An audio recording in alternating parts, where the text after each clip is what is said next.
주님께서 내 집을 강건하여 채우라 그랬기 때문에 어떻게든 분발하셔서 유아부를 좀 채워갈 수 있기를 바랍니다. 오늘 우리 모든 가족이 함께 하나님을 예배드리는 그런 날인데,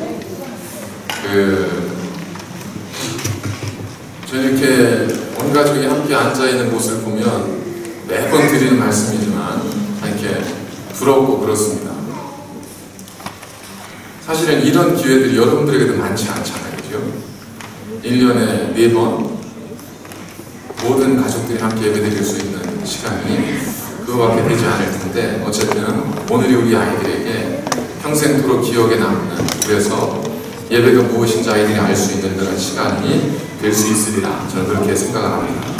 우리 어린이들에게 한번 질문을 한번 던져볼게요. 집에 방이 있죠. 방. 룸들이 있잖아요. 그죠?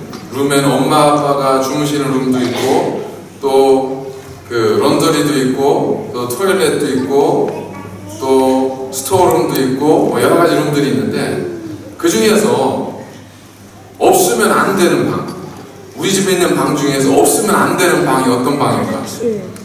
꼭 있어야 되는 방. 네? 토일렛. 네. 내 방도 있어야 되고, 네 방도 있어야 되고, 우리 방도 있어야 되는데, 근데 우리 태건이가 이야기한 것처럼 사실 토일렛은 우리가 잘 꾸미지도 않고 그러지만 집에 토일렛이 없으면 어떻게 될까요? 집에 토일렛이 없으면 집 전체가 토일렛이 될 수 있습니다. 이제 다음 주면 우리 선교팀이 인도네시아로 떠나는데, 인도네시아 저희가 선교로 가는 소외 지역 가보면 화장실이 이렇게 많지 않아요. 화장실이 많지 않기 때문에 우리는 걱정을 하지만 그분들은 전혀 걱정을 하지 않습니다. 왜 그러죠? 네. 그냥 모든 땅을 화장실처럼 사용하기 때문에 그렇습니다. 근데 거기는 괜찮은데, 만약에 우리가 사는 이곳에서 시드니에서 우리 집에 화장실이 없다고 하면 어떻게 되겠어요? 큰일 나겠죠. 자, 집에 여러 가지 물건들이 있습니다. 집에 뭐가 있죠? 엄마가 이렇게 잘 모아둔 커피잔도 있고, 또 청소기도 있고, 냉장고도 있고, 내 방에는 스탠드도 있고, 또 행어도 있고, 여러 가지가 있습니다. 그 중에 없으면 안 되는 것, 꼭 있어야 되는 것, 뭐가 꼭 있어야 될까요? 네? 뭐가 꼭 있어야 돼요? 없어도 돼요? 다 갖다 버려도 돼요? 냉장고는 꼭 있어야 될 것 같아요. 야, 얘네가 냉장고는 꼭 있어야 된다. 이거 엄마 꼭 기억해야 되냐고. 또 뭐가 꼭 있어야 되죠? 키친. 그러니까 키친 안에 또 뭐가 물건들이 많이 있을 텐데.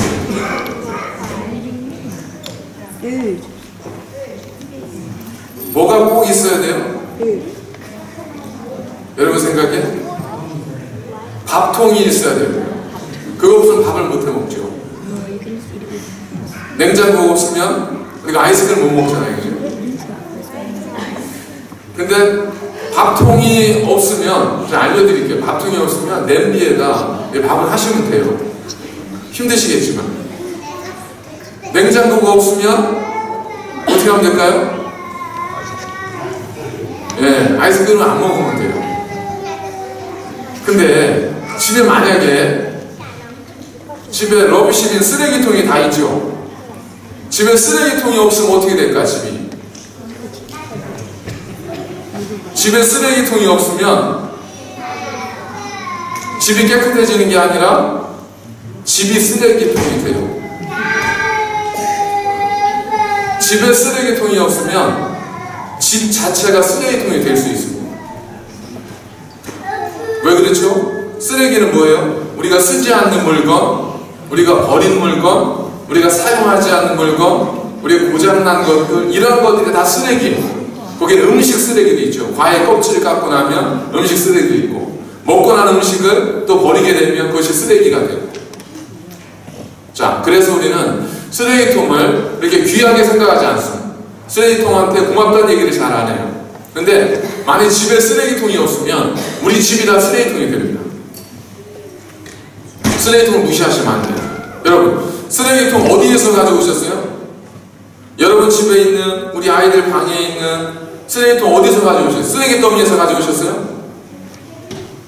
아니죠. 쓰레기통 어디서 가져오셨어요? 사셨어요. 대부분 사셨을 거예요. 어디서 사셨어요? 쓰레기 파는 곳에서 사셨어요? 아니죠. 대부분 다 K마트라든지 혹은 어디 쇼핑센터에 가서 쓰레기통 다 사셨을 거 아니에요. 그죠? 좋은 걸로 돈 주고 새 거 사신 거예요. 쓰레기통이라고 해서 쓰레기 더미에서 가져오는 거 아닙니다. 오늘 사도 바울은 우리에게 큰 집에는 여러 가지 그릇이 있다고 말합니다. 금그릇도 있고 은그릇도 있고 나무로 만든 것도 있고 그 다음에 머드로 만든 것도 있고 여러 가지가 있다고 해요. 그런데 이 모든 그릇이 다 모양은 다르고 만든 건 다르지만 모두가 다 필요한 그릇이라는 겁니다. 그러니까 이 얘기가 무슨 얘기냐면 여기는 한 사람 한 사람이 모양이 다 다르고 잘하는 것도 다 달라요. 그런데 하나님께서는 우리 한 사람 한 사람을 다 나름의 목적과 뜻을 가지고 귀하게 만드셨다는 거예요. 근데 문제는 뭐냐면 우리가 살아가다 보니까 이게 꼭 있어야 되는 게 있어요. 공부를 잘하니까 편한 게 있어요. 돈이 많으니까 편안한 게 있어요. 그러다 보니까 다 어떻게 해요? 모두가 똑같이 하나님이 각기 다르게 만들어준 모든 자녀들을 다 한 가지로만 키우는 거죠. 어떤 아이로? 공부 잘하고 돈 잘 버는 아이로 키우고 싶은 거예요. 그러다 보니까 나무그릇을 가져다가 너는 왜 빛이 안 나냐면서 막 때리는 거예요. 사포로 문지르는 거죠. 샌드페이퍼. 빛이 나야 안 나요? 나무그릇이 날 수가 없죠. 머드로 만든 그릇을 갖다가 야 너는 왜 이렇게 샤이니하지 않니? 그러면서 거기다 뭘 바르고 바른다고 빛이 나요? 그런 게 아니에요. 왜냐하면 그건 빛이 나도록 만든 그릇이 아니에요. 다 각기 모양이 있고 나름의 어떤 목적이 있어요. 우리 아이들도 자녀들도 우리 모든 가정이 다 마찬가지라는 거예요. 집에 쓰레기통이 없으면 집이 쓰레기가 되는 것처럼 만일 하나님이 나를 목적하신데도 내가 살지 않으면 내가 그렇게 살지 않으면 내가 그렇게 살지 않는 것 때문에 다른 사람들은 그것 때문에 손해를 볼 수밖에 없어요. 그러니까 때로는 이 세상에는 쓰레기통과 같은 사람도 있어야 돼요. 그건 다 알아요, 우리 모두가. 근데 어떤 마음인 거죠? 이 세상에 쓰레기통 같은 사람이 있어야 되는 건 알지만 내 자식이 그러지는 않았으면 좋겠는 게 부모의 마음인 거죠. 그렇지만 세상은 결국 그렇지 않습니다.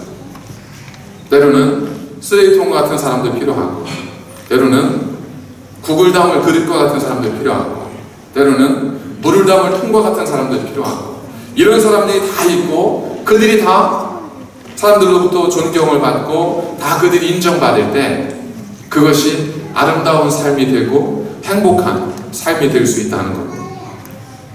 오늘은 제가 쓰레기로 여러분 말씀을 좀 이렇게 시작을 했는데 사실 여러분에게 들려줄 하나의 이야기가 있습니다. 이집트에 가면 저도 몰랐는데 이집트에는 그리스도인들이 약 한 1000만 명 이상 있다. 이집트는 무슬림 국가 아니죠? 그런데 놀랍게도 이집트 안에 기독교인들이 한 1000만 명 정도가 있다는데 그들을 가리켜서 이집트인 그리스도인들을 가리켜서 콥틱 이렇게 부릅니다. 콥틱이라는 말은 이집트인이라고 하는 뜻이에요. 그래서 그들을 가리켜 콥트교 이렇게 부르거든요. 근데 이제 이집트에 있는 그리스도인들은 사실은 그 좀 기독교 역사에서 보면 좀 논란은 있습니다. 이집트 그리스도인들은 예수님의 인성, 예수님의 사람의 아들이라는 걸 인정을 하지 않아요. 그렇기 때문에 그들의 신앙을 우리가 본받을 필요는 없지만 그들이 그리스도인으로서 어떻게 이 세상을 살아가고 있는가 하는 것에 대해서는 우리가 좀 함께 생각해 볼 필요가 있다고 생각을 합니다. 여러 언론에도 지난 2016년에 이 이집트에 있는 그리스도인들이 IS 알죠? 극단적 무슬림들에 의해서 그들이 이제 목숨을 잃기도 하면서, 그러면서 이집트에 있는 그리스도인들이 한번 언론에 이렇게 좀 소개되어진 적이 있습니다. 그러면서 함께 소개되어졌던 한 교회가 있습니다. 그 교회 이야기를 우리가 잠시 한번 나누면서, 아, 정말 하나님의 이 땅을 여러 모양으로 살게 하셨구나 하는 것을 우리가 좀 함께 나눠보도록 하겠습니다.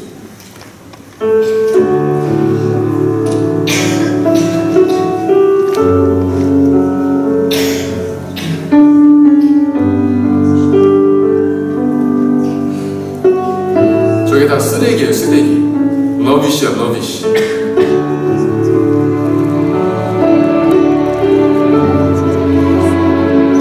냄새가 굉장하죠.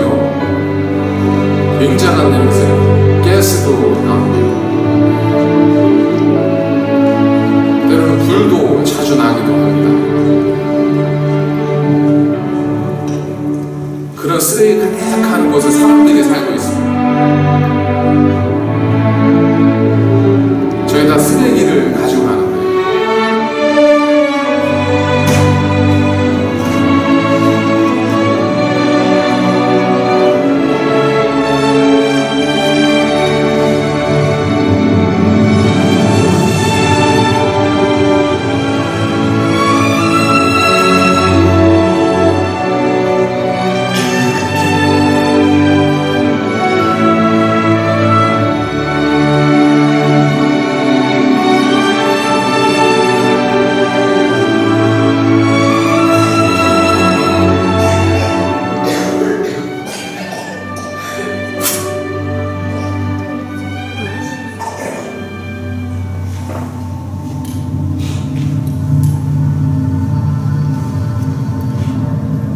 이집트가 공식적으로는 사람들이 다 종교를 가질 수 있다라고 이야기를 하지만 실제로 기독교인들, 크리스찬들은 굉장히 많은 어려움을 겪고 있다고 합니다.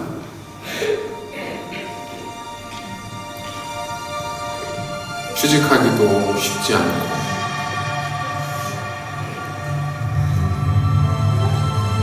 장사하기도 쉽지 않고,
이제 예배를 드릴 수 있도록 너희들이 만일 그곳에 가 살면 예배 드리고 살 수 있게 해주겠다. 이집트 정부가 그렇게 이제 기독교인들의 이야기를 해서 그들이 그렇게 거기 가서 예배 드리며 살겠습니다 해서 들어가는 곳이 모카탐이라고 하는 지역입니다. 거기는 쓰레기를 모으는 곳이고 기독교인들은 거기에서 쓰레기를 분리수거하면서 쓰레기 더미 속에서 살아가고 있는, 저건 옛날 1000년 전에 있었던 이야기가 아니라 지금 계속되어지는 그런 이야기입니다. 쓰레기 더미 속에서도 하나님에 대한 신앙을 지킬 수 있다면, 우리가 하나님의 신앙을 지키지 못할 이유는 없지 않겠습니까? 하나님이 그들보다 더 아름다운 것들을 우리에게 주셨다면 오히려 우리는 더 감사함을 가지고 믿음과 신앙을 지키며 하나님을 위해 살아가야 하지 않겠습니까? 우리의 자녀들이, 우리의 세뇌는 모든 가족들이 하나님께 대한 감사와 기쁨 속에서 남겨진 2018년의 하루를 살아갈 수 있는 거룩한 시간들이 될 수 있기를 간절히 축원을 드리고, 여러분들이 자녀들에게 그리고 많은 분들과 함께 정말 왜 우리가 하나님께 감사하며 살아가야 되는지, 그리고 우리 한 사람 한 사람이 얼마나 소중한지에 대해서 가르치고 고백할 수 있는 그런 시간들이 되셨으면 좋겠습니다. 자, 이 시간에는 우리가 그런 마음으로, 사실 여름 되게 더우시죠?